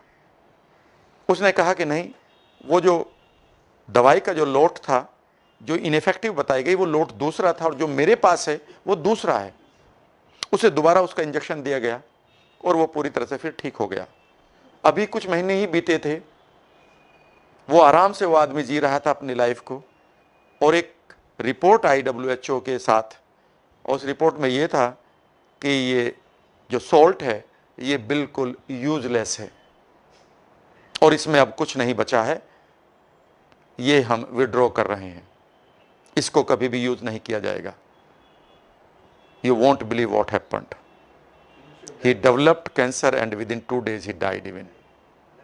और यहां से एक वर्ड आया है कि सारा कुछ आपके, उन्होंने ये पाया है कि इस सेल पर, जो सेल यहां पर है, यहां पर जो रिसेप्टर बैठा है और जो थॉट यहां पर आया है उसे ये रिसीव कर रहा है और यहां पर चेंज कर रहा है। थॉट बदला, रिसीव किया उसने उसी जगह को, wrong number right number, wrong number right number, और आपकी सेल काम करती जा रही है। कितना अच्छा हो सकता है कि आज उसी चीज को मैं दोबारा बताता हूं, रॉबर्ट एडर वाले एक्सपेरिमेंट को। रॉबर्ट एडर ने जो एक्सपेरिमेंट किया था चूहों वाला, वहां से एक चीज आई है, उसका नाम है एंकरिंग। एंकरिंग मैं थोड़ी देरी बात ही बता देता हूं पूरी समझाते हुए। अब सवाल उठता है कि अगर हमारी सेल्स इस तरह से परसीव कर रही हैं चीजों को, तो क्या हम अपनी सेल्स को एक इंफॉर्मेशन नहीं दे सकते यहां से यहां तक के लिए? और यहां पर अब बात आती है सॉल्यूशन की। Can we start now? अगले 20 मिनट सॉल्यूशन के जाएंगे, राइट? और यहां पर जब हम सॉल्यूशन की बात करेंगे तो यहां पर हम बात करेंगे NLP, सबकॉन्शियस रीइम्प्रिंटिंग। मैं जब NLP को सीखता हूं या सिखाता हूं, मैं उस लेवल तक लेके जाता हूं कि जो हमारे रियल इश्यूज को हैंडल करे। आज अगर हमारे पास अनलिमिटेड पेशेंट्स हैं, बीमारियां बढ़ती जा रही हैं, मेडिकल साइंस अपना पूरा काम कर रही है, उनकी इंटेंशन बहुत पॉजिटिव है, लेकिन आपने देखा होगा कि जैसे जैसे हमारी मेडिकल साइंस बढ़ती जा रही है उसी तरह से हमारे इश्यूज भी बढ़ते जा रहे हैं। हर वक्त ये नेचर हमें एक नया सिम्टम दे रही है। आपने कई बार ये देखा होगा कि एक सिम्टम की दवाई खा लेते हैं आप, इमीडिएटली आपको नया सिम्टम शुरू हो जाता है, क्योंकि अभी आपने क्या किया कि जो एक थॉट यहाँ से आया था और वो आपकी एक पर्टिकुलर जगह पर चला गया, उसने आपको सरदर्द करना शुरू कर दिया। सरदर्द बेसिकली एक पॉजिटिव इंटेंशन के साथ आया था, इसीलिए कहा जाता है जितनी भी डिजीज़ हैं वो हमारे लिए एक मैसेंजर की तरह आती हैं। Disease comes to us to save us from the worse fate, वो हमें और ख़राब विनाश से बचाने के लिए आती हैं, पर हम क्या करते हैं, हम अपने ही मैसेंजर को शूट कर देते हैं। जैसे ही हमें सरदर्द हुआ, हमने सरदर्द का कारण तो पूछा नहीं बॉडी से, आज मैं उसकी बात करने जा रहा हूँ अभी, और इमीडिएटली हमने एक पेन किलर खा लिया। अब माइंड कह रहा है okay, if you can cure it let me see you, I am going to your pancreas. फिर आप कहते हैं अब मैं दूसरी दफ़ा गोली खा लूँगा, वो कहता है okay I am going to your joints now, और मैं आगे बढ़ता हूँ। और आपने क्या कह रहा है कि आप बार बार, जो आपका बच्चा है आपके ऊपर उसने इंक डाली थी, आपने बच्चों को 2 थप्पड़ लगा दिया, अब उसने इंक नहीं डाली कभी जीवन में, लेकिन अब क्या करना शुरू कर दिया कि आपकी कार को फर्स्ट गियर में स्पीड देनी शुरू कर दी। अब वो कार खराब करेगा। अब आपने कार को टच करने के लिए उसको मना कर दिया, अब वो क्या कर रहा है कि जितने भी आपके चेक रखे थे उसको उन्हें खराब करना शुरू कर दिया। यानी कि वो अपना काम कर रहा है, सिर्फ अपनी अप्रोच को बदल रहा है। तो हमारी बॉडी अप्रोच को बदल रही है, क्योंकि आपने इशू को हैंडल नहीं किया। उस बच्चे से ये नहीं पूछा कि भाई आपकी पॉजिटिव इंटेंशन क्या है, आप चाहते क्या हो। शायद वो अटेंशन चाह रहा था। और जितने भी बीमार हैं उनमें से 90% लोगों को आप देखेंगे उनको सिग्निफिकेंस का इशू है, उनकी बीमारी उनको कहीं ना कहीं हेल्प कर रही है। सेकेंडरी गेन कहते हैं इसको हम माइंड में, they are having some secondary gain. For example, कई बार लोग मिलेंगे, अगर मैं बीमार ना होता तो मैं भी कुछ कर लेता। ये उसी बच्चे की तरह है जो एग्ज़ाम के दिन जिसको उल्टियाँ लग गई थी और वो IIT नहीं कर पाया, और अब कह रहा है कि एग्ज़ाम के दिन मुझे उल्टी ना लगती तो मैं भी IIT कर लेता। नहीं, आपका माइंड जानता था उस दिन कि आप IIT के लिए तैयार नहीं हैं। असलियत में उस दिन आपको वॉमिटिंग कराकर उसने आपको ऑनरेबल एग्जिट दिया है। सो अधिकांश बीमारी हमारे लिए ऑनरेबल एग्जिट दे रही हैं। जैसे ही आप उस इशू को रिजोल्व करते हैं, सेकेंडरी बेनिफिट को, आप इमीडिएटली रेस्पॉन्सिबल हो जाते हैं और आपकी बीमारी चली भी जाती है। कई बार आपने देखा होगा, द मोमेंट जैसे ही आपको एक अच्छा गोल लाइफ में आता है, यू स्टे हेल्दी। इसीलिए जितने भी लोगों के पास एक ह्यूज गोल होते हैं लाइफ में, जो उनको सिग्निफिकेंस देते हैं पूरा करते हुए, वो हमेशा उनकी उम्र को लंबा करते हैं। अब बात करते हैं कि इससे आगे क्या समाधान हो सकता है। शुरू करें, अब हम समाधान की तरफ बात करेंगे।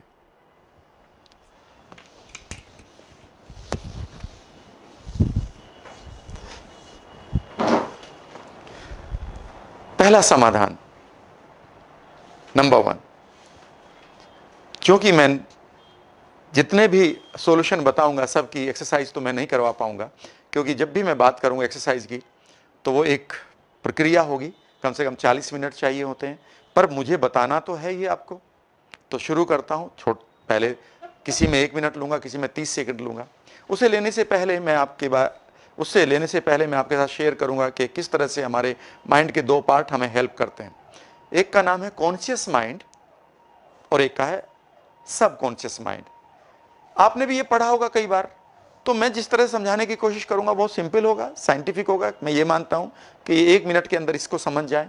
ऐसा ना हो कि ये ऐसा लगे कि ये बहुत बड़ा टॉपिक है, बहुत छोटा सा टॉपिक है। एक है कॉन्शियस माइंड, कॉन्शियस को हम अवेयरनेस कहते हैं। जब हम होश में होते हैं, जब आप अवेयरनेस में हैं, आप मुझे देख रहे हैं तो इन आंखों से देख रहे हैं, यस और नो, तो हम कहेंगे ये कॉन्शियस के विजुअल्स हैं। लेकिन इस वक्त आप अपने घर के दरवाजे को देख सकते हैं, आप अपने घर की किचन को देख सकते हैं, यस और नो। आप अपनी फैमिली को देख सकते हैं, आपकी कार कहां पार्क होती है उसको देख सकते हैं, ये आपका। लेकिन अवेयरनेस में तो मैं हूं। इसे कौन देख रहा है? इसकी आपको जानकारी इस अवेयरनेस के परे से आ रही है, जिसका नाम है मेटा अवेयरनेस या मेटा कॉन्शियस के परे। उसी को हम सबकॉन्शियस कहते हैं। एक मेमोरी की तरह इम्प्रिंट पड़े हुए हैं, जो इवेंट 2 हमने बोला था। उसी तरह से जब आप इन कानों से सुन रहे हैं तो ये ऑडियोज हैं कॉन्शियस माइंड की। लेकिन इसी वक्त आप अपनी फैमिली के मेंबर्स की आवाजें सुन सकते हैं, उन्हें हम कहेंगे ये सबकॉन्शियस की ऑडियोज हैं।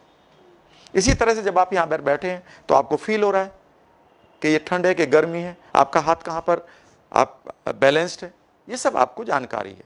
ये कॉन्शियस फीलिंग है।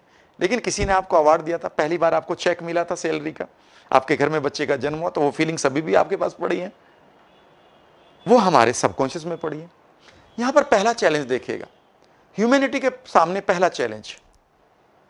क्यों आज आपको एनएलपी सबकॉन्शियस रीइम्प्रिंटिंग का सहारा लेकर अपनी लाइफ को लंबी उम्र में बदल लेना चाहिए, इश्यूज को रिजोल्व करके कैसे आप हेल्दी लाइफ जिए और क्रिएटिव हो जाए, जिसमें आप अच्छे रिश्तों को जिए, पैसे को भी जिए। पहला चैलेंज है ह्यूमैनिटी के सामने कि जिन चीजों को वो कॉन्शियसली जानता है, जरूरी नहीं है वो अनकॉन्शियसली भी जानता हो। फॉर एग्जाम्पल, मैं जानता हूं कि मेरे पास इतना पैसा होना चाहिए पर नहीं हो रहा है, ये कॉन्शियस जानकारी है। हर डायबिटीज के पेशेंट को जानकारी है कि उसकी शुगर नॉर्मल होनी चाहिए, पर ये उसके अनकॉन्शियस को मालूम नहीं है, इसीलिए अनकॉन्शियस कहीं और जा रहा है, आप कहीं और जा रहे हैं। हर ओबीज आदमी को पता है कि उसका वेट बिल्कुल परफेक्ट होना चाहिए, पर यह जानकारी तो बेकार है, क्योंकि यह जानकारी आपके कॉन्शियस माइंड को है। कॉन्शियस और अनकॉन्शियस इस तरह से है कि कॉन्शियस माइंड एक पायलट है, उसे जानकारी है कि मुझे मुंबई से दिल्ली जाना है, पर कहां है वो? बैठा है अपने घर में। और जाएगा कौन? वो प्लेन हमारा सबकॉन्शियस है। हमारा पायलट कितना भी अच्छा क्यों ना हो, वो कभी भी उड़ नहीं सकता। उड़ेगा कौन? एरोप्लेन। और एरोप्लेन कभी नहीं उड़ सकता जब तक कि उसमें पायलट ना हो। अगर सामान लेकर उड़ना है तो पायलट के पास कितनी भी जानकारी क्यों ना हो, वो बेकार है। तो इसका मतलब है कि हमारा कॉन्शियस माइंड भी पूरी सब कुछ जानता हो, और वो कॉन्शियस माइंड यानी कि हमारा पायलट अपने अनकॉन्शियस को यानी कि प्लेन को सही कमांड दे दे, तो हमारा प्लेन सही तरीके से टेक ऑफ करेगा, सही तरीके से वो हवा में रहेगा और सही तरीके से वो लैंड करेगा। पर गड़बड़ ये होगी कि पायलट तो बैठा अपने घर पर और वो कह रहा मुझे सब कुछ मालूम है, मुझे कहां जाना है। इस मालूम होने का तो बेकार है आप, क्योंकि अभी तो आप घर में बैठे हैं।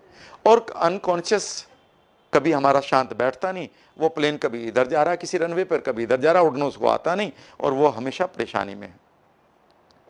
अब हमारे पास दूसरा चैलेंज ये है कि जिन चीज़ों की जानकारी मेरे सबकॉन्शियस को हो गई, जरूरी नहीं है कि उसकी कमांड मेरे कॉन्शियस माइंड को है।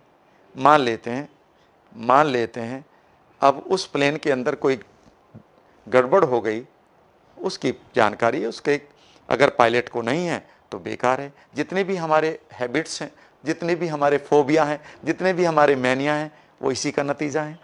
हमने वो कभी भी बचपन से तो लेकर नहीं आए, हम कोई भी फोबिया बचपन से लेकर ही नहीं है, हम कोई भी मैनिया, कोई ओसीडी नहीं लेकर आए। वो सारे के सारे हमारे सबकॉन्शियस ने यहां सीख लिया और हमारा उसके ऊपर कंट्रोल नहीं है। तो दूसरा चैलेंज।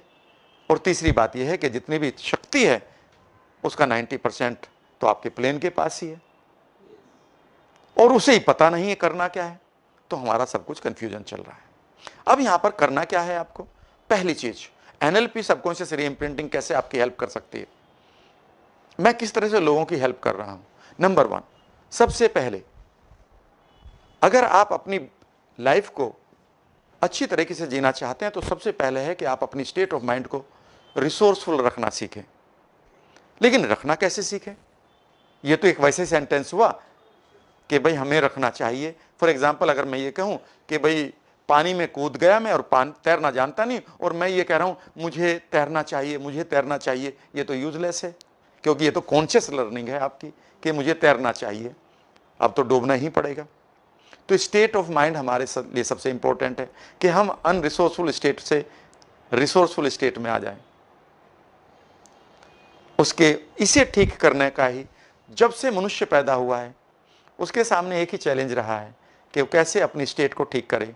क्योंकि नेगेटिव स्टेट में जो आपका फोटो जा रहा है, एमिगडाला को जा रहा है, अब क्या होगा, और इमीडिएटली यही फोटो इमीडिएटली वो अपने न्यूरोपेप्टाइड को देता है कि भैया खतरा है, और न्यूरोपेप्टाइड्स पूरी बॉडी में जाकर इंफॉर्मेशन दे देंगे बंदा खतरे में है, तुम अपना काम शुरू कर दो।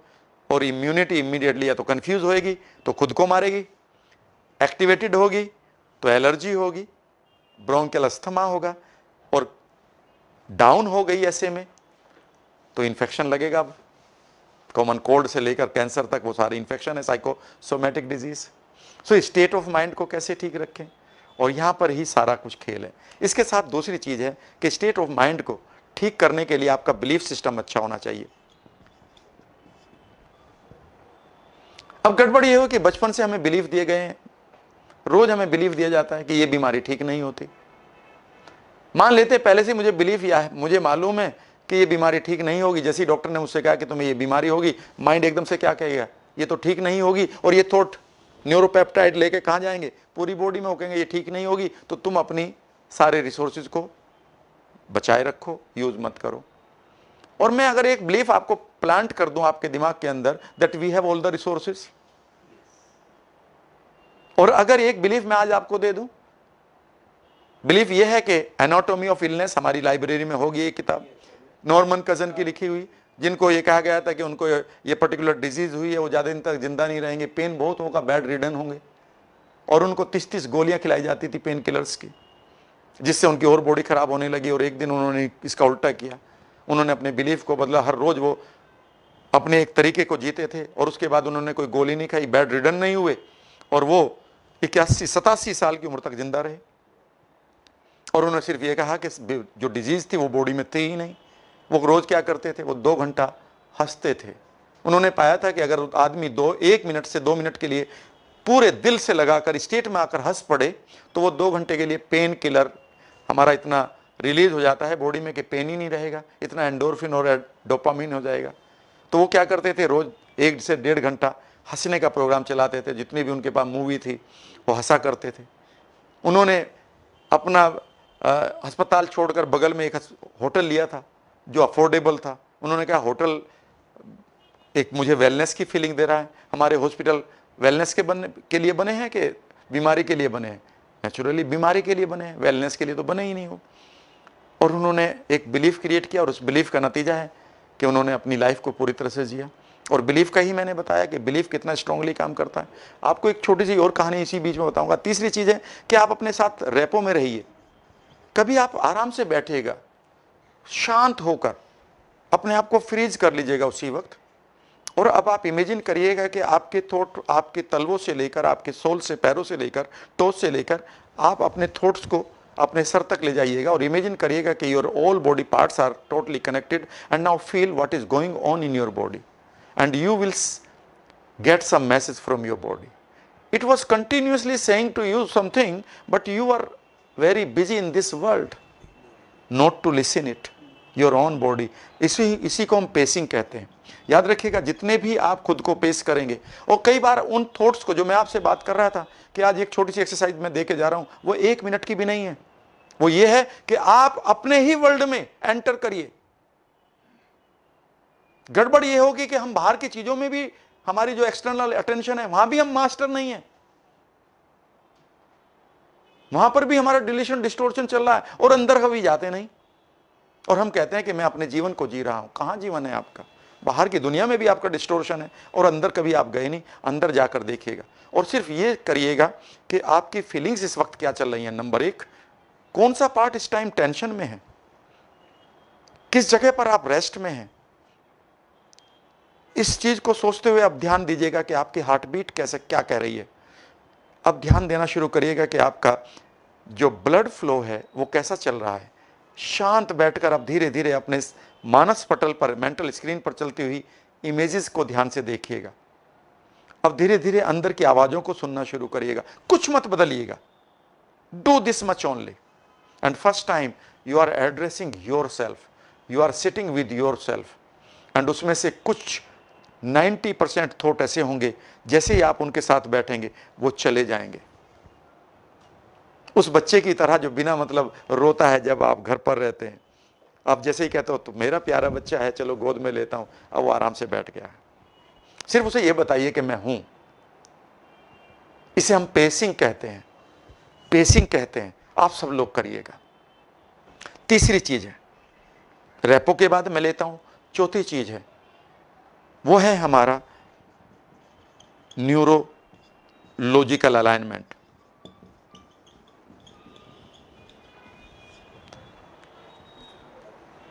याद रखिएगा, हमारी इम्यूनिटी,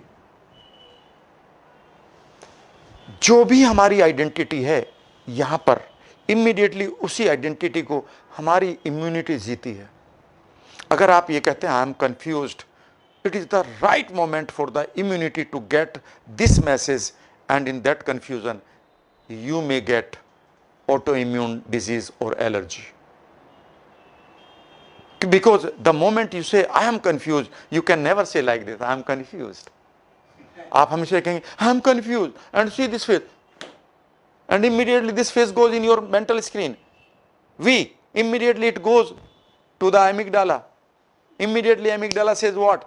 जितने न्यूरोपेप्टाइड ब्रेन में है, immediately send it to the immunity, and your immunity is completely confuse. और अगर यहां पर रिवेंज है, now your whole system is revengeful. और सामने अगर कोई रिवेंज नहीं लेने को मिला तो फिर आप किससे रिवेंज लेंगे? और रिवेंज लेने की आपकी नेचर हो चुकी है।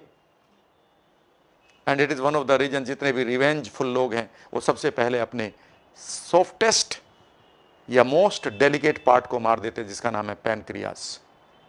गिल्ट है यहां पर। You are carrying a burden. I should not have done it in my life. It should not have happened like this. और कोई आपके पास रिग्रेट है, I should have done this. Past की कोई मेमोरी है, oh my God, it happened with me. Past का कोई fear है, oh my God, कोई फोबिया चल रहा है। ये सारे के सारे आपको मैसेज दे रहे हैं, और यह आपके बिलीफ सिस्टम को, मान लेते हैं मैं बचपन में मुझे एब्यूज किया गया है, तो मेरा बिलीफ बन गया है कि मैं एब्यूज्ड हुआ हूं, और यहां पर मैंने अपने बिलीफ को कोर बिलीफ में डाल दिया है दैट आई एम अनवर्दी। और अनवर्दीनेस में जैसे ही आपकी आइडेंटिटी अनवर्दीनेस की गई है, इमीडिएटली आपका पैनक्रिया, इमीडिएटली आपका न्यूरल, इमीडिएटली आपकी इम्यूनिटी वो कहेगी ठीक है, you are unworthy, let me create the pattern of unworthiness. 70% of the cancer patients they are found, 70% cancer patient उन लोगों की जब एक खास बात देखी गई, वो पाए गए कि 1 से 3 साल के बीच में उनके स्पाउस की डेथ हुई है। 70% कैंसर पेशेंट के साथ एक खास बात पाई गई, जब उनसे पूछा कि उनके पास क्या इमोशनल एक्सपीरियंस है पास्ट का, तो पाया गया कि 70% कैंसर पेशेंट के पास उनके स्पाउस की डेथ हुई है 1 से 3 साल के बीच में, और जिसकी वजह से उनको एक बिलीफ मिल गया that I am no more worthy to live on this earth, and this pattern has gone into the deep identity of endocrine system और योर इम्यूनिटी, एंड वहां से वो अनवर्दीनेस का इशू आ गया है। The moment you create worthiness once again, which I want to give you as a gift of the talk today, always मैं आपको एक छोटा सा पैटर्न देकर जाऊंगा, उसको एंजॉय करिएगा। और 5वीं चीज है कि आपके पास हो सकते हैं बहुत सारे एंकर्स बने हुए हों। एंकर्स का मतलब है ट्रिगर्स। फॉर एग्जाम्पल, रॉबर्ट अडर की कहानी को मैं 2 तरीके से लेता हूं। उन चूहों को जिनकी मौत हो रही थी, उस एक्सपेरिमेंट के बाद यह पाया गया कि वो पानी भी इम्यूनिटी को सप्रेस कर रहा था। इसका मतलब यह हुआ कि एक दिन, मान लेते हैं आप कंप्लीटली कंफ्यूजन में थे या किसी ग्रीफ में थे, कोई भी आदमी मान लेते ग्रीफ में है, और उस वक्त उसकी इम्यूनिटी कंफ्यूजन में है, या नेगेटिव है या पॉजिटिव जा रही मीन्स एक्टिवेट हो रही है, उस वक्त हो सकता है कि वो अपने रूम को ही देख ले, अपने ऑफिस को देख ले, अपने एनवायरनमेंट को देख ले। तो याद रखिएगा, इस ग्रीफ को अब दोबारा आने की जरूरत नहीं है, ये रूम भी वही काम करेगा। उस रूम में जैसे ही घुसेगा उस टाइम वो इमीडिएटली इसी पैटर्न पर जाएगा उसका इम्यून सिस्टम। इसलिए जितनी भी एलर्जीज हैं, अगर हम कहते हैं उसको डस्ट एलर्जी है, पता है डस्ट में कोई एलर्जी नहीं होती। डस्ट में एलर्जी होती तो सबको होती, मुझे तो नहीं है, किसी ने भी डस्ट में घुमाओ मुझे। डस्ट में एलर्जी नहीं है। हुआ यह था कि एक दिन आप चीजों को परसीव कर रहे थे गलती से, उस टाइम आप फोबिक एक्सपीरियंस में थे। अब क्या होगा कि ये न्यूज मिल गई, आपकी इम्यूनिटी पूरी हिली पड़ी है, और उस टाइम उस कंफ्यूज्ड इम्यूनिटी में जो एलर्जिक रिएक्शन अंदर चल रही है, टक से उसका जो ट्रिगर है वो धूल बन गई, वो पोलन ग्रेन्स बन गए, वो बिल्ली बन गई, वो कुत्ता बन गया। उस समय आपने कोई खाना खा लिया, वो बनाना अब एलर्जी हो गई, वीट एलर्जी हो गई है। याद रखिएगा, आप एलर्जिक थे उस टाइम, उस एलर्जी की पीक पर आप थे, और जो भी चीज उस टाइम आप देख रहे थे, सुन रहे थे, कह रहे थे या चख रहे थे, वो उसका ट्रिगर बन गया। जिस तरह से पेवलोव को कुत्तों को लार टपकाने के लिए मीट लाने की जरूरत नहीं थी, वो सिर्फ घंटा बजाते और लार आ गई। अब आपको मैकडोनाल्ड का बर्गर खाने की जरूरत नहीं है, ना वहां जाने की जरूरत है। मैकडोनाल्ड देख लो और मुंह में पानी आना शुरू हो चुका है। क्यों? बिकॉज अब सिर्फ और ऐसे क्या कर रखा हमने, आपको मालूम है, इवन मेडिकल साइंस ने एक चीज, मैं कल ही पढ़ रहा था कि जब एग्जाम के दौरान बच्चों को इवन माउथ अल्सर्स होने लगते हैं, पेट का गड़बड़ होना तो बड़ा कॉमन है, दिल का धड़कना तो बड़ा कॉमन है। और याद रखिएगा, उनके बाद ये पाया गया कि जैसे ही जिस सीजन में उनका एग्जाम था, वो सीजन उनको अगर बाद में भी आता है लाइफ में, तो उन्हें रात को एग्जाम के सपने आने लगते हैं, और उस एग्जाम में वो अच्छा फील नहीं करते। इवन हमने बच्चों की लाइफ में एग्जाम वर्ड को भी एंकर कर रखा है। अरे एग्जाम है, बच्चे को डराता है, एग्जाम है, अब पूरी इम्यूनिटी उसकी कांप रही है, एग्जाम है, और वर्ड कौन सा सुन लिया? एग्जाम। अगली बार यही ऑडिटरी आपका एंकर बस उसे कहना है एग्जाम, और वो अंदर से कप कपी छूट गई, और हो सकता है कि वो अब वॉमिटिंग करे, अब उसका पेट दर्द हो, उसकी कमर में दर्द हो, बार बार उसको बाथरूम जाना पड़े। छोटा बच्चा है तो रात को अपने बिस्तर को गीला करना शुरू कर दे, अनलिमिटेड। अब समझिए कि अगर ये एंकर आपके पास बना है तो इसको कोलैप्स कैसे करना है। This is where you need it. हमारे जितने भी डिप्रेशन है, हमारी जितने भी ऑटो इम्यून डिजीज हैं, वो कहीं ना कहीं से एंकर हुए पड़े हैं। The moment you go into a stressful situation, immediately आपकी बॉडी रिएक्ट करना शुरू कर देती है। एंड आप कहते हैं आपकी बॉडी पर आपका कंट्रोल है, नहीं है, क्योंकि ये डीप डाउन सबकॉन्शियस माइंड में जा चुका है। यहां पर सबकॉन्शियस की री इम्प्रिंटिंग करवाना जरूरी है।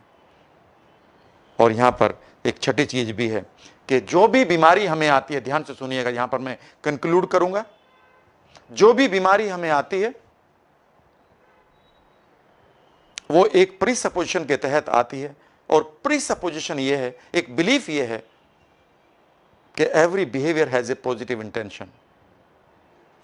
Every behaviour has a positive intention. आप कहेंगे ऐसा कैसे हो सकता है? एक आदमी सिगरेट पीता, उसकी पॉजिटिव इंटेंशन क्या है? जिस दिन उसने शुरू की थी उस दिन पॉजिटिव इंटेंशन थी, either he wanted to avoid some stress और he wanted to enjoy some significance.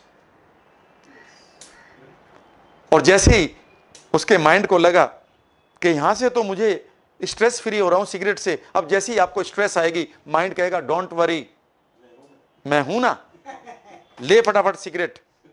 उसे ये नहीं पता अब तक कि इससे लंग्स खराब हो रहे हैं, ये आपके कॉन्शियस माइंड को पता है।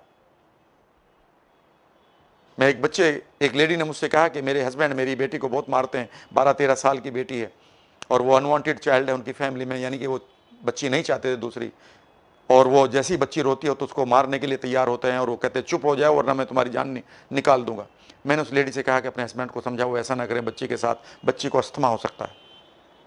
अचानक वो लेडी चिल्लाई जोर से फ़ोन पर ही, सर उसको अस्थमा हो गया है 4 महीने पहले, 20 से 22 बार हम उसको इन्हेलर दे रहे हैं, सिचुएशन बहुत खतरनाक है, पर आपको कैसे पता चला?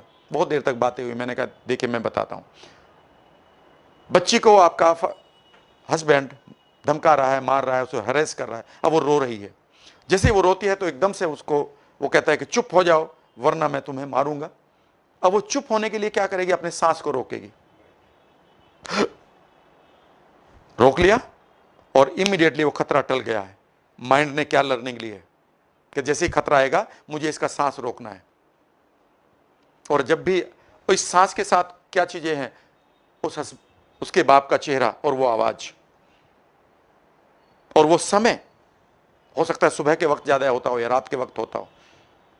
उन्होंने कहा सर सारी चीजें वैसी ही हो रही हैं। जैसे ही मेरे हस्बैंड मेरे घर आते हैं छुट्टी के बाद, मेरी बेटी को अटैक पड़ जाता है। इवन डॉक्टर ने तो ये भी कहा कि इसके रूम से फादर का चेहरा हटा दो, मतलब फोटो भी हटा दो।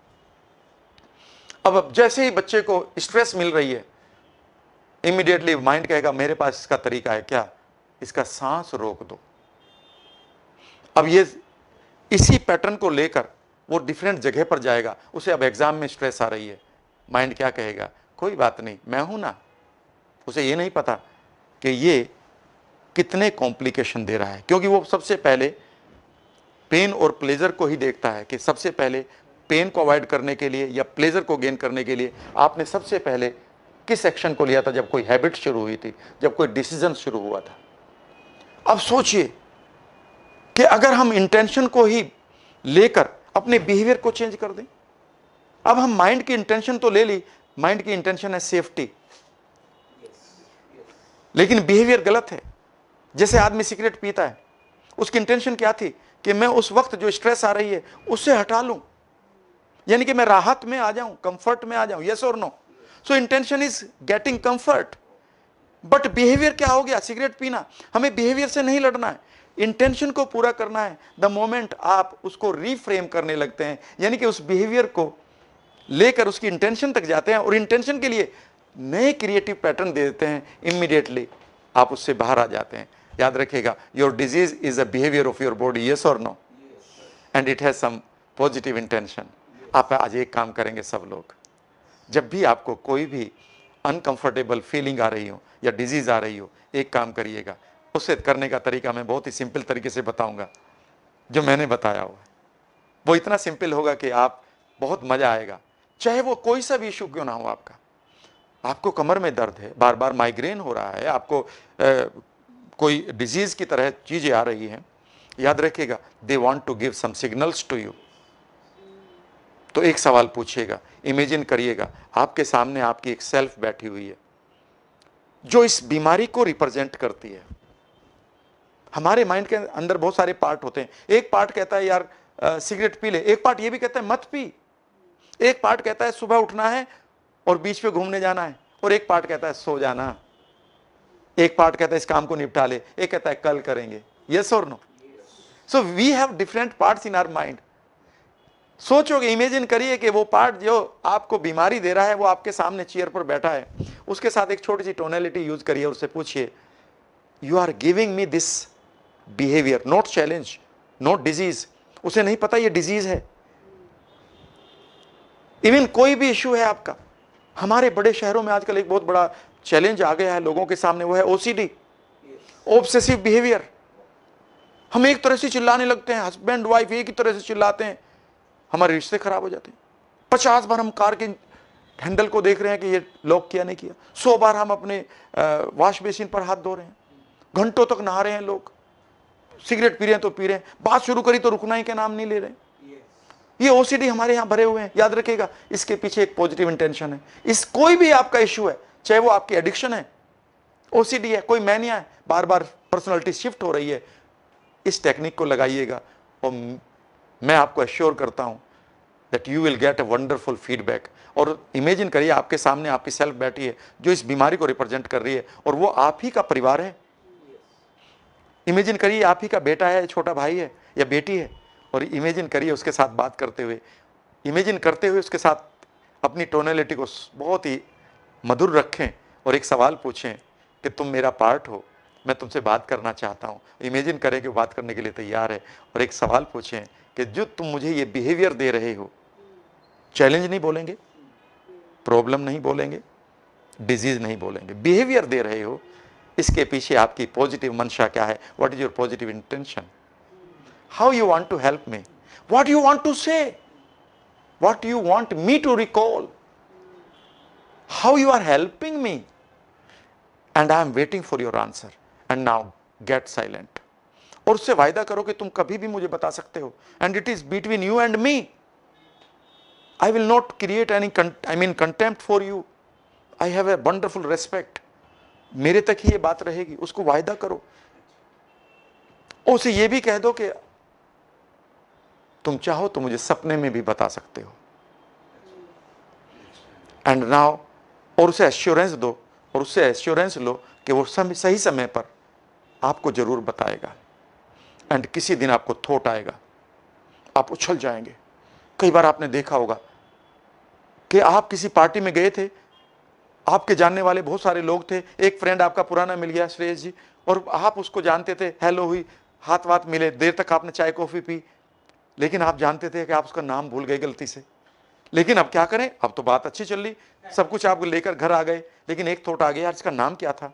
और फिर क्या होता है, अचानक 2 दिन बाद आप अपना काम कर रहे होते और उसका नाम याद आता है, यस और नो। याद रखिएगा, now I conclude with wonderful sentence. Now आपका सबकॉन्शियस माइंड, अगर आप उसे प्रॉपरली कोई भी क्वेश्चन देते हैं, वो उसके आंसर को तब तक ढूंढता रहेगा जब तक उसका रियल आंसर नहीं मिल जाता। वो हो क्या रहा था कि आपके माइंड में लाखों इवेंट्स पड़ी हैं, उन इवेंट्स में वो चलना शुरू हो गया, एक पार्ट आपके साथ काम कर रहा है। आप गाड़ी चला रहे हो, आप हेल्प लाइब्रेरी में आ रहे हो, आप ये कर रहे हो, आप वो कर रहे हो, आप दाढ़ी बना रहे हो, आप किचन में हो, आप पराठे तल रहे हो, लेकिन एक पार्ट अभी भी कहां है, आपके पास्ट के रेफरेंसेस में, जहां मिलियंस ऑफ न्यूरल पाथवे पड़े हैं, उन पाथवे को वो चेक करता जा रहा है। और सडनली उसको एक साउंड मिली थी, अरे उसका नाम तो ये है, और टक से आप क्या होता है, इवन ये मैसेज आपकी बॉडी को हिला देता है, यस और नो। अरे यार ये ना, याद रखिएगा, न्यूरोपेप्टाइड ने अपना काम कर दिया, and you feel good also. अरे यार ये ना है, वहां मिला था, ये था यूरेक का मोमेंट, यस और नो। तो याद रखिएगा, जब आपने अपने माइंड से कहा कि मुझे इसकी पॉजिटिव इंटेंशन दो, now wait for some time. हो सकता है कल सुबह 4 बजे आपको थॉट आए, हो सकता है परसों आए। 1-2 बार उसे बैठाकर बहुत ही मधुरता के साथ बात करनी है, मानो it is your child, it wants to say something to you. And remember, जब बच्चा कुछ कहता है ना और उसके दिल की निकलती है, वो इमीडिएटली आपको बहुत अच्छी तरह से। और उसके बाद फिर आगे भी बात करूंगा मैं अगली टॉक में कि फिर आगे क्या करना है। और अपने ही माइंड से पूछिए कि अगर ये इंटेंशन है तो नया बिहेवियर क्या होना चाहिए तो मेरी हेल्प करे, जो इकोलॉजिकली ओके हो। और ये सारी चीज़ें अवेलेबल हैं NLP सबकॉन्शियस रीइम्प्रिंटिंग में। It's a wonderful topic, it's a wonderful life changing skills. मैं ये लोगों को बता रहा हूँ, दे रहा हूँ, और मैं अपने मिशन को लेकर चला हूँ, और मैं चाहता हूँ कि हर आदमी तक ये सिंपल मैसेज चला जाए। बहुत सारी चीज़ें और भी हैं यहाँ पर कि कैसे, इसको हम रीफ्रेमिंग कहते हैं।